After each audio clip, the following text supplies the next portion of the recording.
ఏపీలో జరిగేవి ఎన్నికలు కాదు, కురుక్షేత్ర యుద్ధమే అంటున్నారు అధికార విపక్ష నేతలు. ఇప్పటికే అస్త్రశస్త్రాలను సిద్ధం చేసుకుని ఒకరిపై ఒకరు సంధించడం కూడా ప్రారంభమైంది. ఇదే సమయంలో రాజకీయ పరిణామాలు అత్యంత వేగంగా మారుతున్నాయి. అనూహ్యంగా ఏపీ పాలిటిక్స్ ను షేక్ చేసేందుకు రెడీ అవుతున్నారు షర్మిల. అసలు ఏపీ పాలిటిక్స్ లో ఏం జరుగుతోంది? రాబోయే రోజుల్లో పొత్తులు ఎక్కువగా పెట్టుకుంటారు, కుటుంబాలను చీలుస్తారు, రాజకీయాలు చేస్తారు, అబద్ధాలు చెప్తారు, మోసాలు చేస్తారు. ఇవన్నీ కూడా జరుగుతాయి. అప్రమత్తంగా ఉండమని చెప్పి మిమ్మల్ని అందరినీ కోరుతా ఉన్నా. కుటుంబాల్ని చీలుస్తారు, కొత్త పొత్తులు తీసుకొస్తారు అంటూ సీఎం వైఎస్ జగన్మోహన్ రెడ్డి చేసిన ఈ వ్యాఖ్యలు ఇప్పుడు ఏపీ పాలిటిక్స్ లో ఓ సెన్సేషన్ క్రియేట్ చేస్తున్నాయి. ఆయన ఎవరిని ఉద్దేశించి మాట్లాడారు, ఎవరిని మనసులో ఉంచుకుని మాట్లాడారు అన్నది ఇప్పుడు హాట్ టాపిక్ గా మారింది. 2 ఏళ్ల తర్వాత చెల్లెలు షర్మిల ఇంటికొచ్చే ముందు జగన్ నోటి నుంచి ఈ వ్యాఖ్యలు రావడం దేనికి సంకేతమన్న దానిపై చర్చ జరుగుతోంది.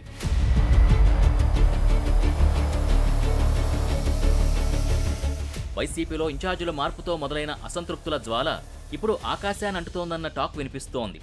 మార్పులు చేర్పుల్లో టికెట్ కోల్పోయిన వారు, టికెట్ ఆశించి భంగపడ్డ వారంతా లోలోపల రగిలిపోతున్నట్టు సమాచారం. ఇప్పుడు వీరందరికీ షర్మిల కేరాఫ్ కానున్నారా అన్న ప్రచారం జరుగుతోంది. సీఎం వైఎస్ జగన్పై ఇప్పటికే తిరుగుబాటు జెండా ఎగరవేసిన ఎమ్మెల్యే ఆర్కే తాను షర్మిల వెంట నడవడం ఖాయమని తేల్చేశారు.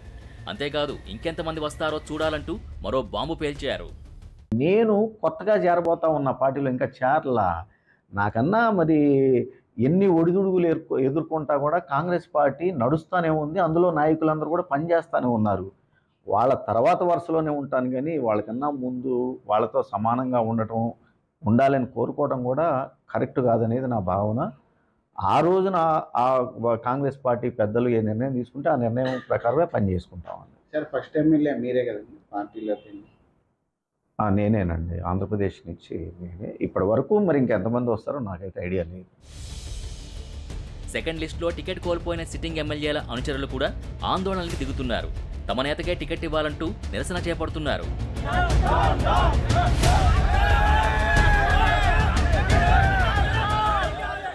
ప్రధానమైన ఎజెండా ఎమ్మెల్యే గారు సెంట్రల్ నియోజకవర్గానికి కావాలని కోరుకుంటున్నామండి. అదే మా ప్రధానమైన ఎజెండా. అయితే టికెట్ దక్కని వారందరికీ తగిన ప్రాధాన్యం ఇస్తామని, వారి సేవల్ని తప్పకుండా ఉపయోగించుకుంటామని వైసీపీ పెద్దలు చెబుతున్నారు. పార్టీ తాలూకా నిర్ణయం పార్టీ ఆలోచన చేసి 175 స్థానాలు గెలిపే ధ్యేయంగా పనిచేస్తున్న నేపథ్యంలో వారి సేవలు కూడా వినియోగించుకుంటాము. ఇంకొక రకంగా వారి సేవలు తీసుకుంటాము, వాళ్ళకి కూడా ప్రాముఖ్యత ఇస్తాము. వాళ్ళకి కూడా ఏ విధమైన ఇబ్బంది లేకుండా పార్టీ చూస్తుందనే విషయాన్ని మీ ద్వారా తెలియజేస్తాం. మరి ఈ హామీతో అసంతృప్త జ్వాల చల్లారుతుందా? ఇతర నేతలకు సహకరిస్తారా లేదా సొంత దారి చూసుకుంటారా అన్నది వేచి చూడాలి. ఇక రా కదలిరా పేరుతో టీడీపీ సమరశంఖం పూరిస్తోంది. రాష్ట్ర వ్యాప్తంగా బహిరంగ సభలు నిర్వహించాలని ఇప్పటికే నిర్ణయించింది. దివంగత ఎన్టీ రామారావు తెలుగుదేశం పిలుస్తోంది, రా కదలిరా అనే నినాదం ఇచ్చారు. ఇప్పుడదే స్ఫూర్తితో ఈ నినాదాన్ని ఎంపిక చేసింది టీడీపీ.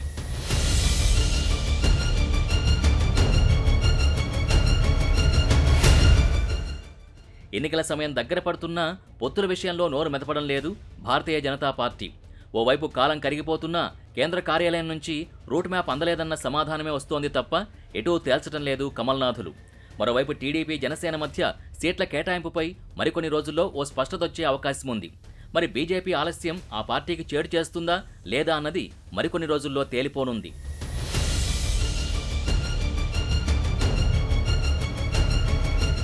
ఇవన్నీ ఒక ఎత్తు అయితే కాంగ్రెస్లో షర్మిల పార్టీ విలీనం ఇప్పుడు సంచలన నిర్ణయమనే చెప్పాలి. ఆమె కాంగ్రెస్ కండువా కప్పుకోకముందే అందరి ఆమోదముద్ర పడుతోంది. ఆమె రాకును ఏపీ కాంగ్రెస్ నేతలు ఆహ్వానిస్తుండగా ఆమె వెంట నడిచేందుకు ఆర్కే వంటి నేతలు సిద్ధమవుతున్నారు. చాలామంది వైసీపీ అసంతృప్త నేతలతో పాటు సిట్టింగ్ ఎమ్మెల్యేలు కూడా షర్మిల పంచన చేరుతున్నారన్న ప్రచారం అయితే జోరుగా ఉంది. మరి ఈ ప్రచారంలో నిజమెంత అన్నది మరికొన్ని రోజుల్లో తేలిపోనుంది.